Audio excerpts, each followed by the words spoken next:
तो अभी आपने सुना होगा कि हम इंडिया की इकोनॉमी जो है हमारी, वो जापान की इकोनॉमी से आगे निकल चुकी है। हम वर्ल्ड की 4th लार्जेस्ट इकोनॉमी हो गए हैं, हम वर्ल्ड की 4th लार्जेस्ट इकोनॉमी बन चुके हैं राइट नाउ। तो मुझे एक चीज़ समझ नहीं आती, आप अपने जेब में हाथ डालिए, आप देखिए कि हम 5th नंबर पे थे या पहले 10वें नंबर पे थे, 8वें नंबर पे थे, या हम 5th पे थे। अभी हम जस्ट का कंपैरिजन कर रहे हैं। तो आपके पॉकेट में क्या चेंजेस आ रहे हैं? आपका जो पैसा था क्या उसमें क्या चेंजेस आ रहे हैं? क्या आपकी इनकम से कुछ ऐसा कुछ हुआ है उलटफेर? अभी आपको क्लैरिटी हो जाएगी कि हम क्या किया जा रहा है। यार जीडीपी बढ़ जाने से डिसाइड नहीं होगा ना कि हमारी कंट्री के प्रॉस्पेरिटी मेजर क्या है, उससे डिसाइड नहीं होता है। उससे डिसाइड करना है तो हमें ये पता होना चाहिए कि हमारे यहाँ की हर एक व्यक्ति की आय क्या है, और वो पता चलेगा जब हमें पर कैपिटा इनकम पता होगी हमारे कंट्री की। ठीक है, मतलब प्रति व्यक्ति आय अगर हमें नहीं पता है तो हम नहीं जान सकते। अगर हम देखें इंडिया की बात करें तो इंडिया में लगभग $2880 के आसपास की हमारी पर कैपिटा इनकम बनती है, और इसे अगर आप कैलकुलेट करोगे मंथ वाइज तो ये ओवरऑल कैलकुलेट होके आएगी 2,41,000 के अप्रॉक्स में आएगी, जो कि 12 महीने में एक एवरेज इंडियन 2,41,000 रुपये कमाता है। महीने पे आओगे लगभग 20,400 के आसपास आएगी, राइट। अगर हम महीने में 20,400 रुपये कमा रहे हैं, इसमें भी अगर अडानी और अंबानी को आपने हटा दिया तो लगभग 18,000 के आसपास एक एवरेज इंडियन कमा रहा होता है।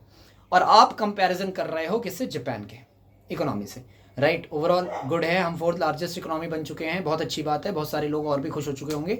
लेकिन मुद्दा ये है कि क्या हम सच में, हमारे अंदर कुछ चेंजेस आए हैं हमारे सर्वाइवल में या लिविंग सराउंडिंग्स में, हमारे क्या कुछ चेंजेस आए हैं?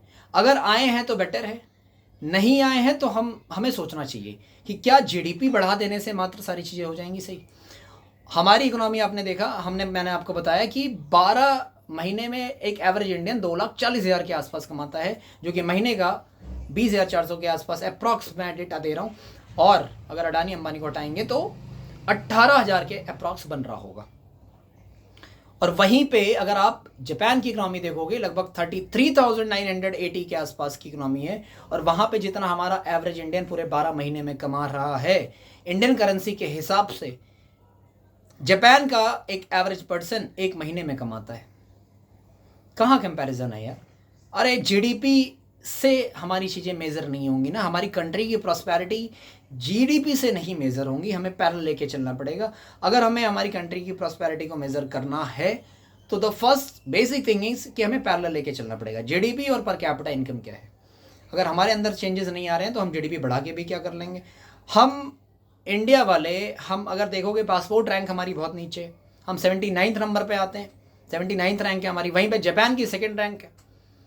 हम एजुकेशन पे पैसा खर्च नहीं करते, हमारी जीडीपी का मात्र 2.5%, 2.8%, 2.7%, 2.9% खर्च होता है। वहीं पे जापान की इकोनॉमी बहुत छोटा सा पॉपुलेशन वाला देश है, बहुत छोटा भी नहीं है बट ठीक है, एवरेज वहाँ पे 3.5% से ज़्यादा एजुकेशन पे खर्च कर रहे हैं लोग।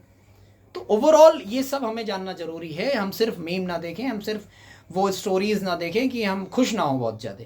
हमें ये जानना भी उतना ही ज़रूरी है जितना हमें ये जानना ज़रूरी है कि हम 4th नंबर की इकोनॉमी बन चुके हैं। That's it. बहुत बहुत शुक्रिया आप लोगों का।